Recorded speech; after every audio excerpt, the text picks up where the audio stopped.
y'all doing? Hope y'all doing well. Thank y'all for the support that y'all giving me. I know there's more video to come. My name is Nathalie Kungu. So today's video is gonna be about the journey of me growing up without a father and how that affected me and how that shaped me to view the world a certain way and to be able to rely on myself and my mother and my sister, be able to make it in this world. Growing up, the earliest memory I have of my father was when I was about 5 or 6 years old. So I remember he was taking me to school and then we went to the corner store. The corner store is like right by the house, and then he got me a Fanta, and to this day I still love Fanta. It's like one of my favorite things to drink, and that's the only main core memory I have of him. I really don't have many memories of him. So when I was about 6, 7, my mother and my father separated. So ever since then, it's always been me, my sister, and my mother. We've been attached to the hip. We've been together along the way, and today she's my rock. So my mother's always been there for me. She's been a father and a mother to me. She's taught me all she could. Very blessed to have the loveliest and most caring mother in the world who wants the best for me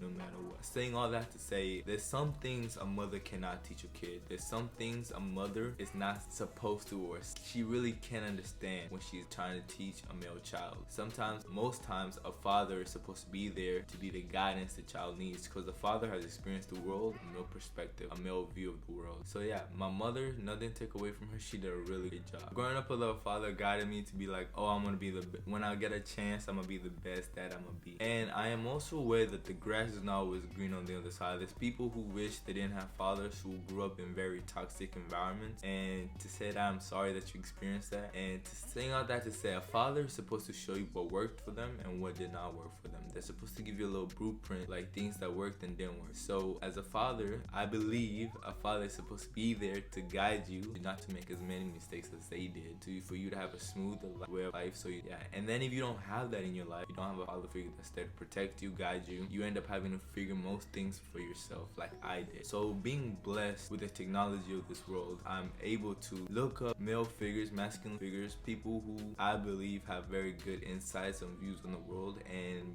being blessed to be in the current civilization today where we have internet. Being in this state where I'm able to look up somebody's name and I'm able to get a biography, videos, interviews about their lives, and that was really helpful growing up. I was able to read books, watch interviews, watch movies about all these important great figures that lived, and learn about all these great figures that lived in our time. Such examples are, of course, Jesus, Malcolm X, Solomon, Les Brown, Dr. Myles Monroe, and if you're curious about all these individuals, I'm gonna leave a list on the description. You can look them up. They're very insightful, very smart individuals. But yeah, growing up, I would always look them up, read and write about them. I would see their ideologies, try to make them my own take, and then retort it, and so I can have a better view in the world. And yeah, I taught myself most things. I taught myself about ways to dress, how to walk. So I was always looking up to these figures. So growing up without a father, that made me always searching for that masculine figure or that person who to look up to in a way that's helping me, guide me into live a life that I want to live. Because yeah, I grew up with a very, very strong mother in my life, but then she couldn't walk like a man. She doesn't talk like a man. So I had to go out in the world to look for that, and I was very grateful. I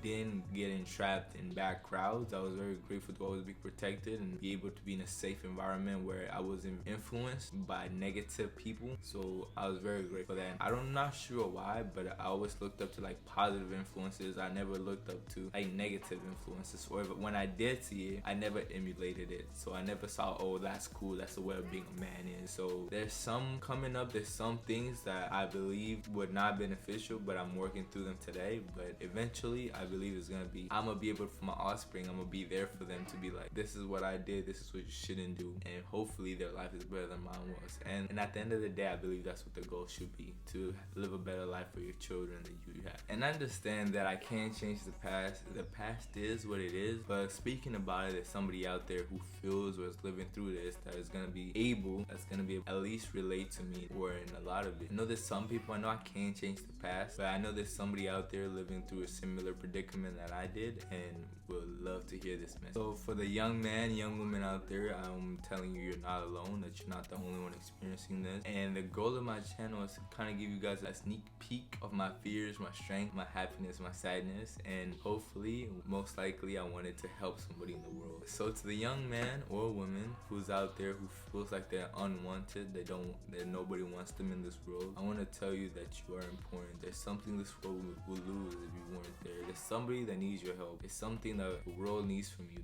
The fact that you're occupying space, that you're a spirit in this world, means there's something that you're supposed to give to the world. And at the end of the day, that's the best feeling in the world, when you're able to help someone. And that feeling is kind of the best feeling in the world, because yeah, you can get everything you ever wanted, but then it's gonna feel empty because you're not really sharing it, you're not giving experience, you're not helping anybody. But at the end of the day, I want to tell the person out there that you're not alone. People out there like you, and I'm one of them. This world needs you, man. Like, you can help somebody with your gift. I know everybody has a gift, and it takes time I believe, to find what your purpose and what your goals are to achieve in this world. But eventually you're gonna find it. And looking forward doesn't make any sense while you're going through what you're going. But when you sit down when you're old or older and look back and be like, oh, I went through this because of this, it's all gonna make sense. So yeah, thank you for watching my video. Hope more to come, and yeah.